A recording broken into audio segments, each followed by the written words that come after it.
Hello everyone, welcome to my channel.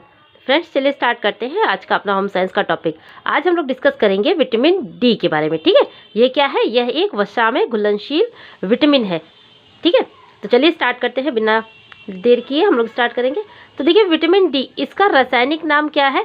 Calciferol. क्या है? Calciferol. ठीक है, अब देखिए, केवल इंपॉर्टेंट पॉइंट ही हम यहाँ पे डिस्कस करेंगे। आप लोग चाहे तो इसका स्क्रीनशॉट ले लीजिए या फिर इसको आप लोग नोट डाउन भी कर लीजिएगा। ठीक है, चलिए। अभिशोषण, यानी यह बॉडी में हमारे कहाँ जो है अभिशोषित होती है?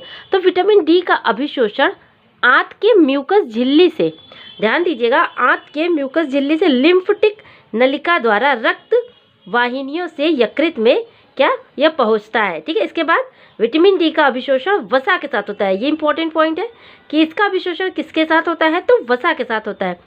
तथा वाइल्ड सॉल्ट्स की आवश्यकता विटामिन डी के अभिशोषण के लिए रहती है। यानी वाइल्ड सॉल्ट्स की आवश्यकता विटामिन डी के अभिशोषण में किसकी ज़रूरत होती है? एक तो वसा के साथ होता है, दूसरा है वाइल्ड सॉल्ट्स। ठीक है, चलिए आगे बढ़ते हैं। अब देखते हैं इसका काम।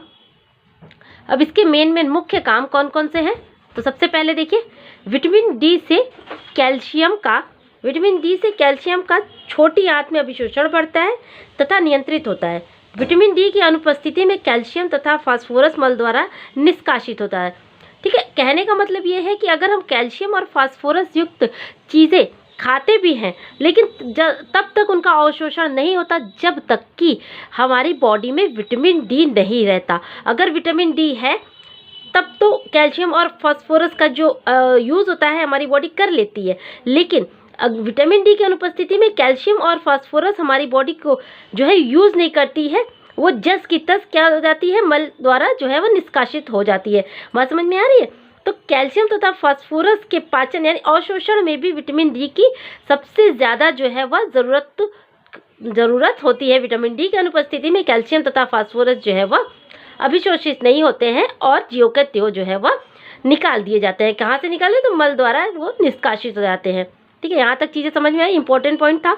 दूसरा काम देखिए, विटामिन डी द्वारा वृक्क से फास्फेट का पुनः अभिशोषण बढ़ता है। नेक्स्ट है, रक्त की कैल्शियम तथा फास्फोरस की मात्रा को नियमित करने का कार्य भी विटामिन डी द्वारा ही होता है। विटामिन डी की कमी से रक्त की कैल्शियम तथा फास्फोरस की मात्रा में वृद्धि होती है। नेक्स्ट देखते हैं, पैराथायराइड। ध्यान दीजिए, पैराथायराइड हार्मोन की मात्रा विटामिन डी से नियंत्रित होकर कैल्शियम तथा फास्फेट को हड्डियों से निकाल लेता है। इस हार्मोन का प्रभाव वृक्क के कैल्शियम पर नहीं पड़ता है। किसका? पैराथायराइड हार्मोन का प्रभाव वृक्क के कैल्शियम पर नहीं पड़ता। हार्मोन के इस कार्य से रक्त का कैल्शियम तथा फास्फेट की मात्रा सामान्य रखने में भी सहायता हमें मिलती है। ठीक है, आगे देखते हैं। विटामिन डी आंतों के म्यूकोसा में प्रोटीन के संश्लेषण कार्य से भी क्या होता है? संबंधित रहता है। ठीक है, विटामिन डी का निर्माण, अस्थि का निर्माण विटामिन डी की उपस्थिति से मजबूत होता है। देखिए, समझ में आया? जैसे यहाँ पे मैंने बताया कि कैल्शियम और फास्फोरस तब तक अभिशोषित नहीं होते हैं, तब तक उनका यूज़ हमारी बॉडी नहीं करती जब तक विटामिन डी ना हो। तो कैल्शियम और फास्फोरस हमारी अस्थि के निर्माण में हमारी अस्थि के निर्माण के लिए कैल्शियम और फास्फोरस बहुत ही आवश्यक और महत्वपूर्ण तत्व है। ठीक है, तो इसीलिए विटामिन डी की उपस्थिति से ही कैल्शियम और फास्फोरस हमारी बॉडी जो है ऑब्जर्व करती है। इसी कारण जो है हमारी अस्थियां होती है वह मजबूत होती हैं। ठीक है, इसीलिए विटामिन डी की कमी से अस्थियां जो है वह कमज़ोर हो जाती हैं। ठीक है, बात समझ में आ रही है? आगे देखते हैं, अस्थियों में पर्याप्त मात्रा में कैल्शियम तथा फास्फेट का संग्रह क्या होता है? संभव होता है। किसकी उपस्थिति में? तो विटामिन डी की उपस्थिति में। नेक्स्ट देखते हैं, सामान्य शारीरिक वृद्धि के लिए भी विटामिन डी आवश्यक है। वही बात हो गई कि कैल्शियम तथा फास्फोरस जो है अवशोषित होंगे, तभी तो हमारी हड्डियाँ बढ़ेंगी, जिससे कि हमारी शारीरिक वृद्धि जो है वह होगी। अब आगे बढ़ते हैं। चलिए आगे बढ़ते हैं। अब देखिए, संग्रह कहाँ होता है विटामिन डी? विटामिन डी, जैसे कि विटामिन डी मुख्यतः यकृत में संग्रहित होता है। कहाँ? यकृत में। ध्यान दीजिएगा कि जितने भी वसा युक्त मैंने अभी विटामिन जो हम लोगों ने डिस्कस किया, उसमें सारे विटामिन कहाँ संग्रहित होते हैं? तो यकृत में संग्रहित होते हैं। नेक्स्ट देखते हैं, मस्तिष्क, त्वचा, हड्डी एवं वसा युक्त ऊतकों में भी यह पाया जाता है।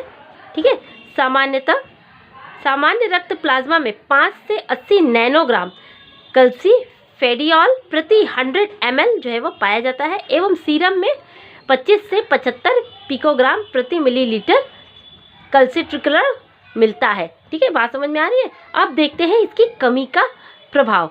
इंपॉर्टेंट पॉइंट है कमी का प्रभाव। देखते हैं विटामिन डी की कमी। विटामिन डी की कमी प्रमुखतः आहार में विटामिन डी की कमी तथा त्वचा पर सूर्य की किरणों की कमी से होती है। विटामिन डी की कमी के प्रारंभिक लक्षणों में रक्त अल्काइन फॉस्फेट एंजाइम की मात्रा बढ़ जाती है तथा विटामिन डी की कमी अधिक समय तक रहने पर निम्नलिखित रोग। अब देखिए यहाँ से इंपॉर्टेंट पॉइंट स्टार्ट हो जाता है कि कौन कौन से रोग जो है वह हो जाते हैं। तो देखिए सबसे पहले सूखा रोग जिसे कि रिकेट्स, ध्यान दीजिएगा कभी कभी रिकेट्स भी लिख के आ जाता है, तो आप लोग याद रखिएगा हिंदी और इंग्लिश वर्जन दोनों।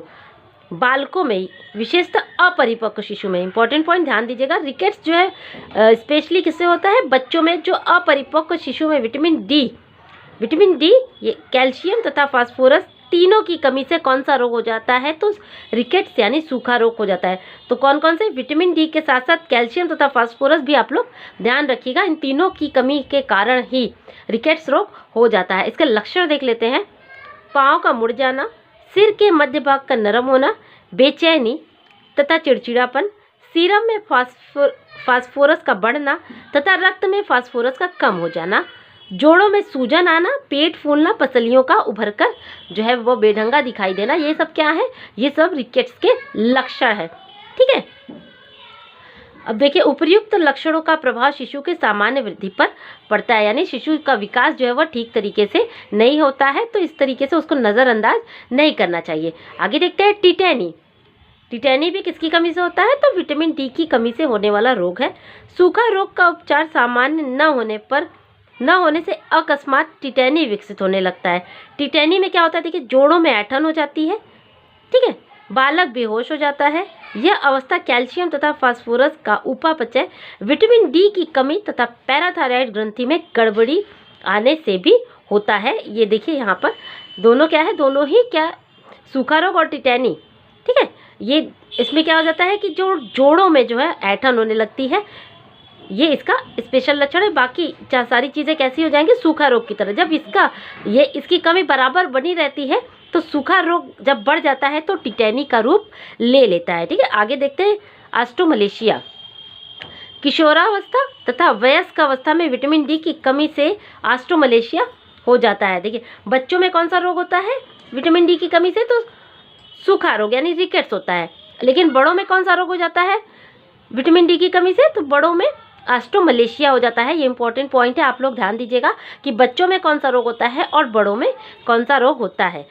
तो किशोरावस्था तथा वयस्क अवस्था में विटामिन डी की कमी ऑस्टोमलेशिया विकसित करती है।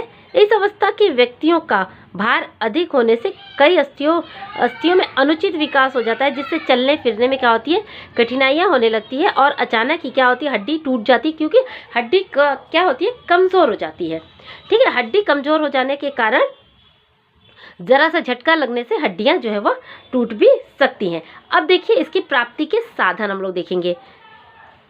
प्राप्ति के साधन ध्यान दीजिएगा, प्रतिदिन आवश्यक मात्रा या और प्राप्ति के साधन। तो विटामिन डी की मात्रा 400 IU का मतलब इंटरनेशनल यूनिट या 10 UG पर डे एक शिशु के लिए। ठीक है, एक शिशु, बालक, गर्भवती तथा धात्री के लिए आवश्यक है।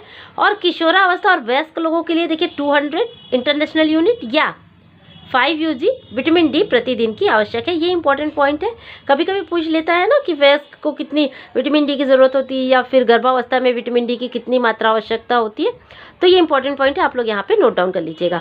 नेक्स्ट देखते हैं भोज्य पदार्थ। अब देखिए सोर्स यानी हमें ये मिलता कहाँ से, तो भोज्य पदार्थों में बहुत कम मात्रा में ही विटामिन डी पाया जाता है। यह अंडे के पीला भाग, यहाँ से ध्यान दीजिएगा, अंडे के पीला भाग, यकृत तथा कुछ मछलियों में थोड़ी मात्रा में यह पाया जाता है। भोज्य पदार्थों में कोलेस्ट्रॉल तथा ऑर्गेस्ट्रॉल पाया जाता है, जो शरीर में क्रमशः विटामिन D3 या विटामिन D2 में परिवर्तित हो जाता है। सूर्य की अल्ट्रावायलेट किरणें शरीर की त्वचा में विटामिन D2 बना सकती है। ध्यान दीजिएगा, सबसे इंपॉर्टेंट पॉइंट है, विटामिन डी का सबसे मेन सोर्स कौन सा है, तो वो सूर्य की अल्ट्रावायलेट किरणें। अल्ट्रावायलेट किरणें शरीर की त्वचा में विटामिन D2 जो है वो बनाती हैं, परंतु मिट्टी के कण, धुआं, कपड़े इत्यादि से जो है उसमें बाधा आ जाती है। ठीक है, तो ये हो गया क्या विटामिन डी के बारे में, ये सारे इंपॉर्टेंट पॉइंट होगा। अब हम लोग आगे बढ़ते हैं, देखते हैं विटामिन के बारे में। सॉरी फ्रेंड्स, मैंने बाय मिस्टेक विटामिन के बोला। हम लोग डिस्कस करेंगे विटामिन ई के बारे में। ठीक है, के को इसके बाद डिस्कस करेंगे। अभी हम लोग डिस्कस करेंगे रिसेंटली विटामिन के ई के बारे में। सॉरी, बार बार के ही मुंह से निकल रहा है। विटामिन ई, जिसका कि रासायनिक नाम क्या है, टोकोफेरॉल। रासायनिक नाम सारे विटामिन का तो आप लोगों के मुंह पे एकदम रटा होना चाहिए कि जब भी कोई भी विटामिन का नाम ले उसका रासायनिक नाम तुरंत हमारे मुंह से जो है वो निकल जाए। ठीक है, तो रासायनिक नाम क्या है, टोकोफेरॉल। अब देखिए इसका अभिशोषण एवं संग्रह, यह हमारे बॉडी में कहाँ अभिशोषित होती है और कहाँ जो है वह संग्रहित होती है, कहाँ इसका स्टोरेज होता है। तो विटामिन ई छोटी आंत में वसा तथा वसा में विलय अन्य विटामिनों के साथ रक्त में जो है अभिशोषित होती है। विटामिन ई या फिर टोकोफेरॉल की एक वयस्क के रक्त में सामान्य मात्रा कितनी होती है, इंपॉर्टेंट पॉइंट है कि वयस्क के रक्त में विटामिन ई की सामान्य मात्रा होती है 1 mgn पर 100 mn है। शरीर में यकृत, मांसपेशियां तथा शरीर की संग्रहित वसा में विटामिन ई जो है वह संग्रहित होता है। कहाँ संग्रहित होता है, तो यकृत, मांसपेशियां तथा शरीर की संग्रहित वसा यानी जो स्टोरेज वसा होती है उसमें भी विटामिन ई जो है वह संग्रहित होता है। अब इसका काम देख लेते हैं। तो काम क्या है, विटामिन ए की बचत करना है। सबसे इंपॉर्टेंट पॉइंट हो गया कि विटामिन ए की बचत कौन करता है, तो विटामिन ए की बचत करता है विटामिन ई। विटामिन प्रति ऑक्सीकारक का काम कर विटामिन ए को ऑक्सीकरण से बचाता है। यह ऑक्सीजन ग्रहण कर छोटी आंत में विटामिन ए तथा कैरोटिक के ऑक्सीकरण को भी यह कम करता है, यानी विटामिन ए की जो है खपत कम होती है विटामिन ई की उपस्थिति में। आगे देखते हैं, नेक्स्ट हमारा है लाल रक्त कणों को सुरक्षा देना। ठीक है, आरबीसी को सुरक्षा देने का काम भी विटामिन ई ही करता है। यह लाल रक्त कणों को ऑक्सीकारक पदार्थों द्वारा टूटने फूटने यानी नष्ट होने से, डैमेज होने से विटामिन ई बचाता है। सबसे इंपॉर्टेंट है देखिए प्रजनन क्रियाओं में सहायता देना।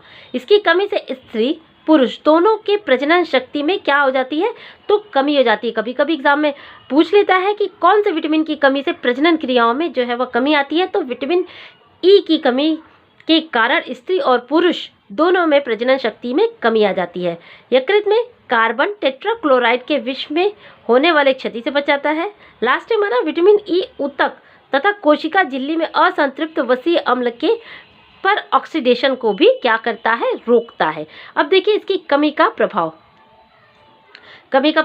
प्रजनन अंग, अभी मैंने बताया कि इसकी कमी से क्या हो जाता है, प्रजनन क्रिया में यह सहायता देती है। इसकी कमी से प्रजनन अंग प्रभावित होता है। तो यही इसकी कमी का रोग भी है कि प्रजनन अंग सही ढंग से काम नहीं करते, जिससे कि बांझपन आ जाता है। नेक्स्ट है भ्रूण की अवस्था में ही मृत्यु हो जाती है। ठीक है, नेक्स्ट है पुरुष के शुक्राणु उत्पन्न करने वाली नलिकाओं में टूट फूट के कारण शुक्राणु क्या होते हैं, कम मात्रा में उत्पन्न होते हैं, अतः बांझपन भी हो जाता है। मांसपेशियों में कमजोरी तथा टूट फूट होने लगती है। रक्त की कमी हो जाती है और लाल रक्त कण जल्दी जल्दी से टूटने लगते हैं तथा नए लाल रक्त कण जल्दी जल्दी नहीं बनते। अभी मैंने बताया था कि लाल रक्त कणों को सुरक्षा कौन देता है, तो विटामिन ई ही देता है। अगर विटामिन ई की कमी हो जाएगी तो लाल रक्त कणिकाओं को सुरक्षा नहीं मिलेगी और वह जल्दी जल्दी जो है वह टूटने लगेंगे और नए लाल रक्त कण भी जल्दी से नहीं बनेंगे। ठीक है, तो ये बात हो गई। अब आगे बढ़ते हैं, आवश्यक मात्रा एवं प्राप्ति, ध्यान दीजिएगा। आवश्यक मात्रा एवं प्राप्ति, सामान्य लगभग सभी भोज्य पदार्थों में विटामिन ई जो है वह पाया जाता है। वनस्पति भोज्य पदार्थों में इसकी मात्रा अधिक होती है। प्राणिज भोज्य पदार्थों में यह कुछ कम ही मात्रा में मिलता है। मक्का, सोयाबीन, मूंगफली के दाने, नारियल और अनाज में यह काफ़ी मात्रा में जो है वह पाया जाता है। तो फ्रेंड्स यहाँ पे ख़त्म हो जाता है हमारा विटामिन ई से रिलेटेड सारे इंपॉर्टेंट पॉइंट। अब आज की वीडियो कैसी लगी होगी, ये मेरा एफर्ट कैसा लगा होगा, आप लोग कमेंट बॉक्स में लिख के मुझे ज़रूर बताइएगा। आप लोगों का रिस्पांस मुझे उतना सेटिस्फाइड नहीं कर रहा है। लग रहा है आप लोगों को सेशन पसंद नहीं आ रहा है या फिर क्या दिक्कत है, क्या प्रॉब्लम है। अगर कुछ है तो आप लोग ज़रूर मुझे जो कमेंट बॉक्स में लिख के बताइए। आप लोग ज़्यादा जानकारी के लिए टेलीग्राम चैनल भी जो है ज्वाइन कर सकते हैं। लिंक टेलीग्राम चैनल की लिंक मैं डिस्क्रिप्शन बॉक्स में छोड़ दूंगी, आप लोग वहां से मुझे ज्वाइन कर लीजिएगा और कोई दिक्कत होगी तो आप लोग वहां से मुझे पूछ सकते हैं। ठीक है, तो अभी के लिए इतना ही, ख़त्म करते हैं यहीं पे, मिलते हैं अपने नेक्स्ट वीडियो में, तब तक के लिए थैंक यू।